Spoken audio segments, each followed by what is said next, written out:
Hi kindergarten, I hope that you guys are having a wonderful start to your week.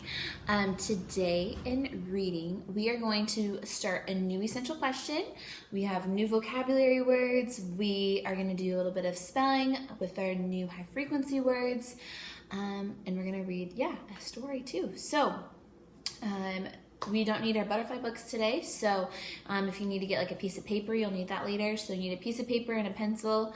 But for now, just go ahead and just listen, and we'll go ahead and get started. Okay, so our first thing we're going to do is we're going to talk about our essential question. And for our essential question, it is, how can things in nature be used to make new things? So how can we use things that are around nature to make different things? So here we see a girl and she has an orange. Do you know what she's doing with the orange? What is she doing with the orange?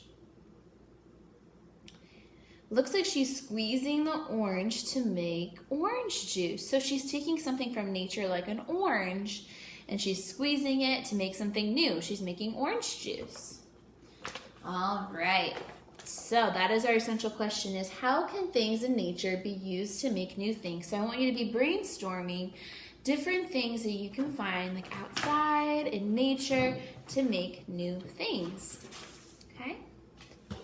And we'll keep talking about that this week. Okay, so the next thing we are going to chat about is our new vocabulary words, and we are going to learn 2 new vocabulary words. The first word, it's kind of a long one. It's called natural resources. Say it with me. Natural resources. Natural resources are things in nature that we can use. Say it with me. Natural resources are things in nature that we can use. For example, water is a natural resource. We use water for so many different kinds of things, and that's something that is here on Earth that we can use. All right, let's look at the picture of water, one of our natural resources. People use water to drink and give to plants so they can grow. We cannot live without water. Another natural resource would be sunlight. Sunlight is one of our natural resources. We need the sun to keep us warm and make things grow. All right, so that's another natural resource. Let's say natural resource together 3 times. Natural resource, natural resource, natural resource. The next word that we are going to chat about is the word create. Say it with me. Create. I'm sure there's a lot of creating happening in your houses these days while we're stuck at home. Create is to make something. Say it with me. Create is to make something. We can create a picture from twigs and leaves. What can you create from a flower? What is something that you can create from a flower? Maybe you can pick the flower and put it on a piece of paper and color around it. There's lots of different things you can do with a flower. Now let's look at the picture of children who are creating artwork out of twigs and leaves. They are using twigs and leaves to make a picture in their own special way. Pretty cool. Now let's say create 3 times. Create, create, create. Wonderful. All right, we are going to read a story called Bread Comes to Life. Bread comes to life, a garden of wheat and a loaf to eat. All right, so looking at these pictures, I'm just going to kind of flip to a couple. Do you think it is a made-up story, a fiction story, or do you think it is a real-life, true nonfiction story? If you said nonfiction, you are correct. It is a nonfiction text or an informational text.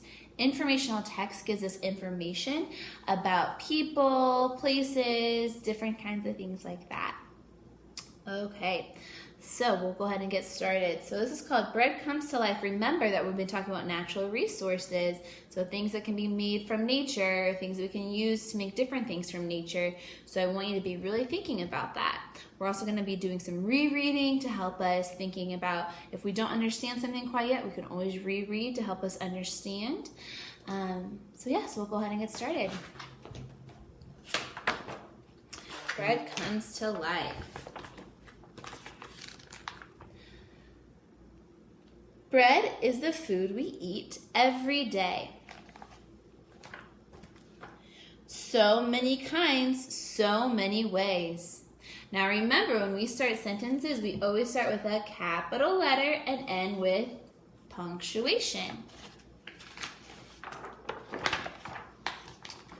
White bread, black bread, small bread, tall bread, thin bread, twin bread, dinner rolls, bread with holes, hard day old, tough bread. Ooh, so we've been talking a lot about adjectives the last couple of weeks. So what are some adjectives or words that describe bread? We said white would describe bread, black would describe bread, small, tall, thin. Those are different words that can describe bread.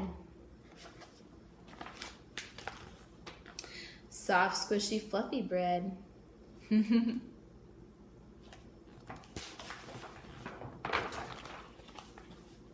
Bread is toast, bread is crumbs, bread is pizza. Bread is buns. How is bread made? Where is it from?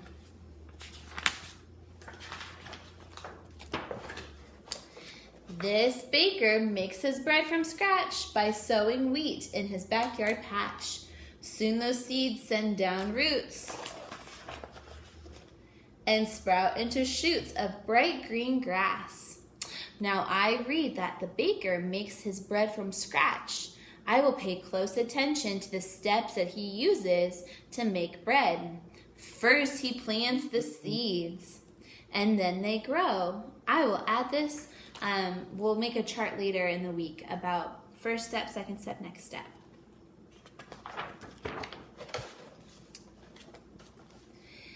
The days pass, that grass grows into sturdy blades, tall and straight, finely made, with budding heads and bristly hair,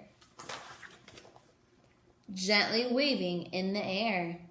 The seeds that the baker planted have grown into tall plants. So that's the next step. Then it goes into grows into tall plants. When the crop is ripe and old, the tops are bowed and stretched with gold. And every head of wheat contains many tiny finished grains. Now, what stage is the wheat in now? What stage is the wheat in now? Is it ready to be picked? I think so. I think it's about ready to be picked. How can you tell that it's ready to be picked? We can look back at our words and it says when the crop is ripe and old, that means, it's ready to be picked. It's ready to be grown.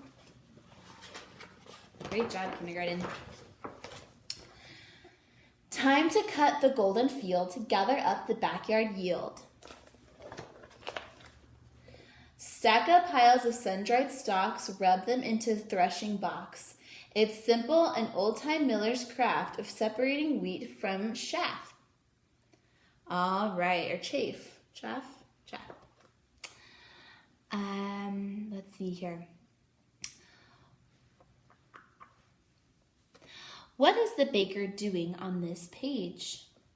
What is the baker doing? I'll try to open it up maybe a little bit more. There we go. What is he doing? He's harvesting the wheat or cutting the wheat plants. What is the baker doing on this page?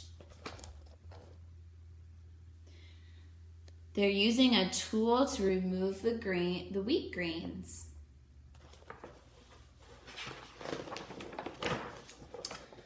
What's left are seeds of a hefty load, many times the number sowed.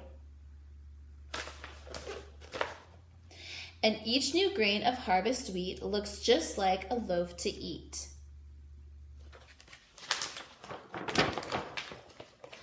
Now is the hour to grind the grains into whole wheat flour. With simple tools and easy rules, it's on with the show to make up some dough and bring fresh bread to life.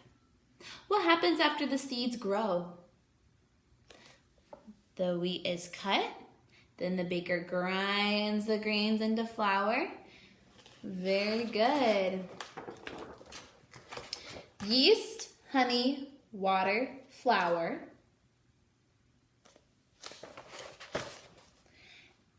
Salt, oil, and muscle power. What ingredients does the baker use to help make the dough? Let's go ahead and we can always reread if you don't remember. Yeast, honey, water, flour. Salt, oil, and muscle power. Those are the ingredients they need. Dump it, thump it, dust it, knead it, squash it, stretch it, toss it. After the baker made the flour, what did he do next? He used it to make dough. Nice job. And he has to knead it and mix it. Set it aside to rest and rise. It grows and grows to twice the size.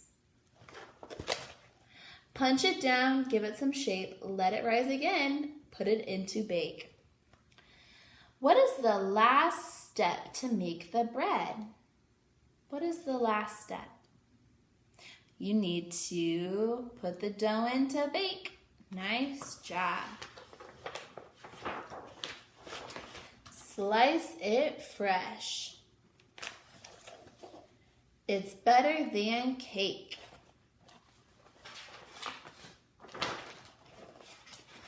Whatever the shape it finally takes, wherever the place it finally bakes. Every day we are blessed with a mountain of bread. It's the staff of life. May all be fed. Do you guys like to eat bread? I love bread.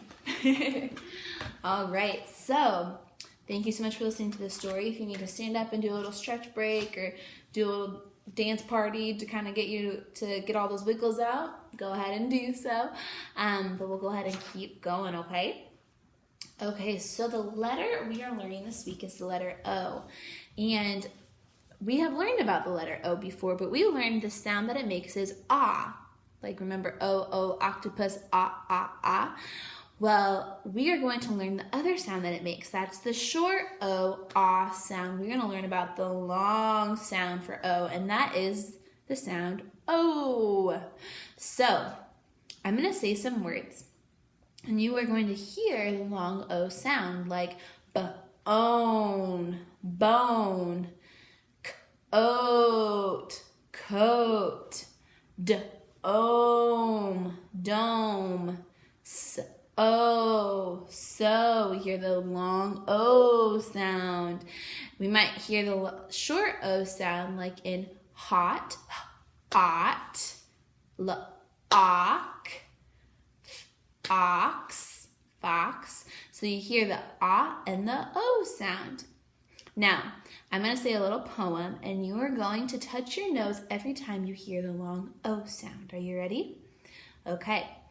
Did you ever see a goat row a boat? Did you ever see a goat row a boat? No, I never saw a goat row a boat. And that's the end of that. Did you ever hear a pig tell a joke? Did you ever hear a pig tell a joke? No, I never heard a pig tell a joke, and that's the end of that. Nice job. So you hear the long O sound. Very good. Long O, O. And we're going to do a lot more work of that throughout the week. So keep that in mind. Long O, O. Okay, we have some new high frequency words. Go ahead and get out that piece of paper, and we're going to practice writing some high frequency words. The high frequency words that we are going to be looking at today is the high frequency words. These are kind of long ones today, or this week, so we might take lots of practice to practice spelling them. The first high frequency word that we are going to look at is the word where. W-H-E-R-E. Say it with me. W-H-E-R-E. Where. That is when we say, like, where is something? Where is my coffee cup? Where is my phone? Where is my ball? That's when you're asking a question. Where? Where? W-H-E-R-E. Go ahead and write where 10 times on a piece of paper to practice spelling where. Pause the video and then play it when you're ready. All right, so the next word that we are going to look at is the word look. L-O-O-K. L-O-O-K. L-O-O-K. Go ahead and spell look. L-O-O-K. Say it with me. L-O-O-K. And we are going to spell look 10 times on a piece of paper. Go ahead and do that. Pause the video and come back. Okay, we are going to read a couple sentences together, and you might see our new high frequency words.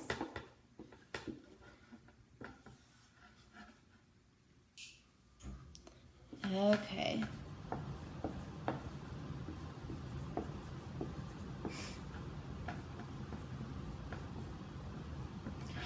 All right, let's look at our first sentence. It says, where do we look? Here I found my high frequency word where. W-H-E-R-E. W-H-E-R-E. Now let's look at look. L-O-O-K. L-O-O-K. Very good.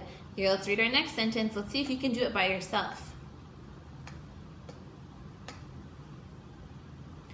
Where can we play? Here I have where. W-H-E-R-E. W-H-E-R-E. Amazing. So the two high frequency words, we have where and look this week. So good. All right, our last thing that we are going to do is we're going to talk about adjectives. We talked about that a little bit in our book that we read today. The adjectives are words that describe. So, I have the word apple on my board. Now, I want you to brainstorm words that you can use to describe apple. If you need to pause the video to kind of brainstorm some things and say them out loud, go ahead and do that. Now, when I think of an apple, I think red. They can also be green, maybe a yellowish color too. I think that they are crunchy. That describes an apple. Fresh. What else describes an apple? Ooh, juicy. Can describe apple. Maybe sweet. It can smell sweet, taste sweet. Those are just some ideas for some adjectives for apple. Okay? And we'll continue talking about adjectives throughout the week. All right, that's all I have for you today. Thank you so much for listening and following along to our reading lesson today. I hope that you guys have a wonderful Monday. And yeah, I will be talking to you soon. See you later, kindergarten.